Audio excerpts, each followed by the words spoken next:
Dia sah jadi presiden. Tapi bagi anak, dia presiden pengkhianat. Gak ada urusan. Bagi saya, bagi yang lain gak apa-apa.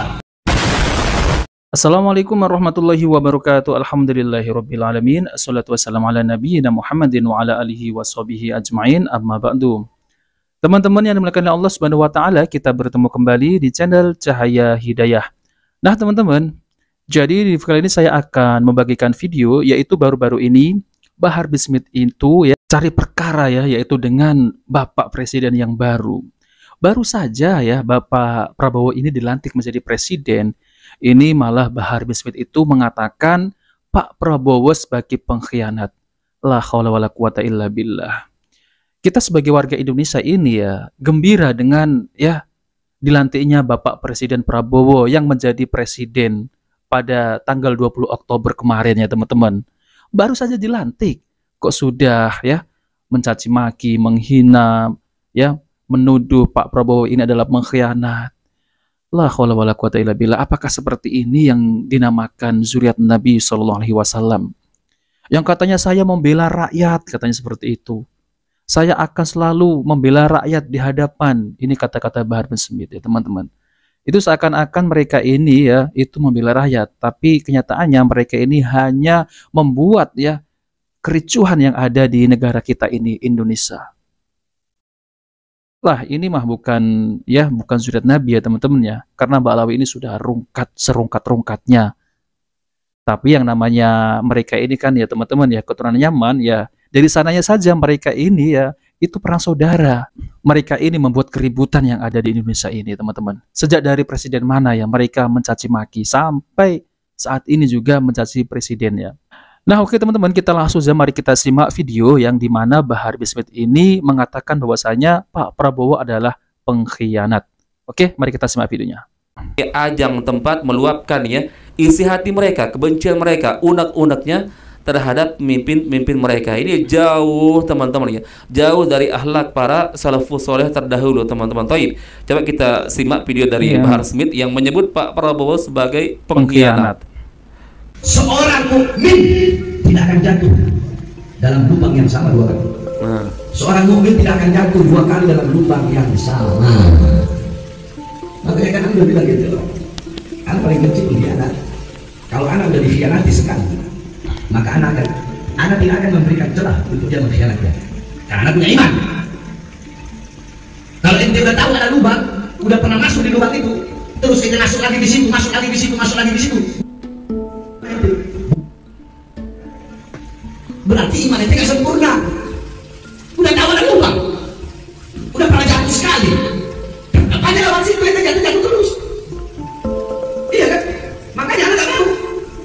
Anak dikhianati sekali, iya, saya merasa dikhianati sekali, maka anak tidak akan memberikan celah untuk dikhianati kedua kali. Jadi paham maksudnya? MK telah memutuskan tadi bahwasanya yang menang ya, pemenang Pilpres adalah 02 atau Prabowo. Gimana pendapat Habib? Kalau ente tanya pendapatan, tanya pendapatan pribadiana, tanya pendapat pribadiana. Prabowo dulu khianati ulama. Tapi secara konstitusi dia sah jadi presiden. Tapi bagi anak dia presiden pengkhianat. Gak ada urusan. Bagi saya, bagi yang lain gak apa-apa. Dia presiden karena telah disahkan, mau apa lagi? Kita udah berjuang, betul? Kita udah berjuang, udah turun di jalan, udah demo. Tapi mau gimana lagi? Mau nggak mau ya harus terima. Tapi tetap bagi Bahar bin Smith, saya cap dia pengkhianat. Gak ada urusan. Dan siapapun yang menjadi presiden, gak ada urusan. Gak ada urusan. Saya jadi presiden. Kalau nantinya melakukan kezaliman, mengeluarkan kebijakan-kebijakan yang menyengsarakan rakyat, anak lawan apalagi Prabowo yang pernah mengkhianati para ulama. Ada urusan. Bahar bin Smith tidak ada urusan. Astagfirullah ya. Mahkamah Konstitusi telah mengesahkan, oke, sah jadi presiden. Presidennya 01, presidennya 03. Tapi bagi Bahar bin Smith tetap dia seorang pengkhianat. Bagi Bahar bin Smith nggak perlu dia ikuti. Bagi Bahar bin Smith, anda udah dengar bukan? Anda sendiri bawa hadis Rasulullah SAW. Wa iyyakum wal kadhib, fa innal kadhiba yahdi ila fujur, wa innal fujura yahdi ila nar. Awas dengan kalian berlaku bohong, jangan berdusta, jangan curang. Karena kecurangan, dusta, bohong bisa membawa kalian kepada fujur, kerusakan-kerusakan. Kerusakan-kerusakan bisa membawa kalian kepada neraka Allah Subhanahu wa Ta'ala. Semestinya apa yang diucapkan oleh Bahar Bismi tentang hadis tersebut ya teman-teman, itu menunjukkan dirinya sendiri. Itu ditunjukkan untuk dirinya sendiri yang mereka ini mengaku-ngaku zuriat Nabi. Nah, ini malah ditunjukkan oleh orang lain ya teman-teman. Mereka inilah yang membuat kerusakan ya di tengah-tengah kaum muslimin. Nasab mereka ini rungkat, lalu kemudian mereka ini menyebarkan khurafat, mengaku-ngaku cucu Nabi lagi. Ya untuk dirinya sendiri itu. Tapi jangan sepenuhnya kita menyalahkan. Tetap introspeksi diri. Kenapa Allah kasih pemimpin seperti itu? Kenapa? Woi, pemimpin itu cerminan dari kita, iya rakyat. Apakah kita sudah benar sholat kita? Sudah benar puasa kita? Nah, sudah benar ibadah kita? Kalau kamu pengen dapat pemimpin yang beriman, dapat pemimpin yang soleh, dapat pemimpin yang baik, maka kamu harus jadi rakyat yang soleh, rakyat yang baik, rakyat yang taat, rakyat yang patuh kepada Allah. Kalau kalian jadi rakyat yang patuh, rakyat yang taat atas kewajiban-kewajiban, rakyat yang tidak melanggar perintah Allah, pasti Allah kasih pemimpin yang baik. Lebih kenapa Indonesia kok Prabowo jadi presiden? Jelas-jelas kurang. Ngaca diri. Kita terlalu banyak berbuat dosa, terlalu banyak berbuat maksiat.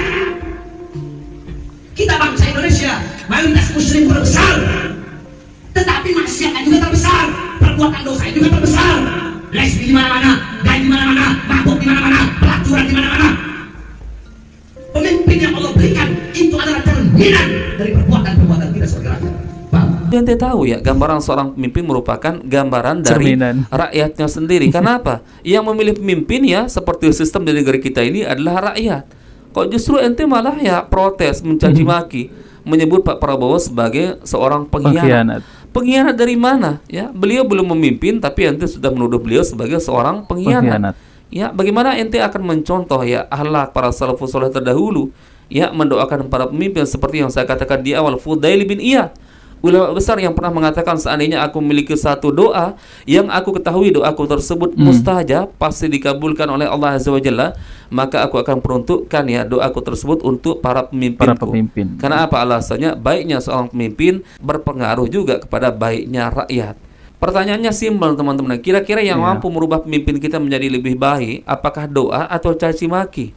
Jelas jawabannya kalian sudah tahu, pasti doa teman-teman ya. Makanya saya katakan di awal ya, Rasulullah sudah mengajarkan kita bagaimana cara menasihati pemimpin, yaitu dengan cara berbicara empat mata. Kemudian kalian nasihati apa yang kalian anggap misalkan dari kebijakan mereka yang tidak pro terhadap rakyat atau bertentangan dengan syariat Allah Azza wa Jalla.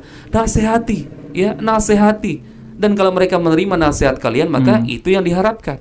Tapi kalau mereka menolak, maka kalian sudah menunaikan kewajiban kalian. Justru ini terbalik. Ya, kamu Bahar Smith sudah sadar bahwa cerminan seorang pemimpin adalah merupakan cerminan dari rakyatnya yang memilih pemimpin tersebut. Akan tetapi justru kamu mencaci maki. Subhanallah. Ini lisanmu nggak sesuai dengan apa yang kamu omongkan. Ya. Faktanya nggak sesuai. Ya, di satu sisi kamu menyadari bahwa gambaran pemimpin itu adalah merupakan cerminan dari pemilihnya, yaitu rakyatnya. Tetapi sekarang ya, ketika Pak Prabowo dinyatakan menang, dinyatakan resmi sebagai presiden, kamu caci maki, kamu sebut sebagai seorang pengkhianat. Subhanallah teman-teman, ini sungguh ya pernyataan yang sangat-sangat aneh, plin-plan teman-teman ya. Nah teman-teman yang dimuliakan Allah Subhanahu wa Ta'ala, jadi itulah ya sejak dari dulu itu memang Bahar Smith suka membuat keributan yang ada di Indonesia ini teman-teman ya. Bukan itu saja ya, mencaci maki itu memang sudah menjadi budayanya Bahar bin Smith. Tapi yang anehnya ya, kok masih ada yang mau mendengarkan tuh, lihat tuh ya teman-teman ya. Masih ada anak-anak muda yang ngaji di situ. Jadi apa yang bisa diambil ilmu dari ucapan-ucapan Bahar bin Smith ini? Ini malah ya seperti kelakuan orang-orang Khawarij yang dimana ada pemimpin ya yang tidak sesuai dengan mereka ya, mereka ini akan mencaci maki, memprovokasi kaum muslimin agar apa? Agar untuk membenci pemerintah. Ini tidak jauh seperti sifatnya orang-orang Khawarij teman-teman ya, yang dimana mereka ini seperti itu sifatnya. Anak-anak muda kasihan ya teman-teman ya. mereka itu datang ke situ kan untuk ngaji. Ini malah diprovokasi oleh Bahar bin Smith. Ini sangat jauh sekali yang katanya zuriat Nabi Shallallahu Alaihi Wasallam, tapi tidak satu pun ya mencontohi, yaitu seperti zuriat Nabi yang benar-benar asli, yang mereka ini tawadu ya, kalau berbicara itu tidak memprovokasi kaum muslimin. Ini malah mengaku cucu Nabi tapi memprovokasi kaum muslimin, mencaci maki pemerintah. Di mana itu? Ya, ada kesamaannya. Yang namanya cucu Nabi itu nggak ada ya. Pantesan ya teman-teman ya, Kiai Imaduddin Al-Bantani ya itu meneliti nasab beliau ya gara-gara seperti itu. Mereka ini kok nyeleneh-nyeleneh ya. Apakah benar mereka ini zuriat Nabi Shallallahu Alaihi Wasallam? Tapi ternyata diteliti nasabnya itu ya hanya mentok kepada Ubaidillah, terputus dari nasab Rasulullah Shallallahu Alaihi Wasallam. Tapi kalau kita ngomong itu oknumin, tapi nyatanya banyak ya yang seperti Bahar bin Smith itu, yang suka memprovokasi kaum muslimin, yang menjelek-jelekkan pemerintah, yang mencaci maki pemerintah. Coba bilang oknum, enggak kan? Rata-rata seperti itu. Nah oke teman-teman, itu saja yang ingin saya sampaikan ya. Jika video ini bermanfaat, jangan lupa like dan subscribe di channel Cahaya Hidayah. Wabillahi taufiq wal hidayah. Wassalamualaikum warahmatullahi wabarakatuh.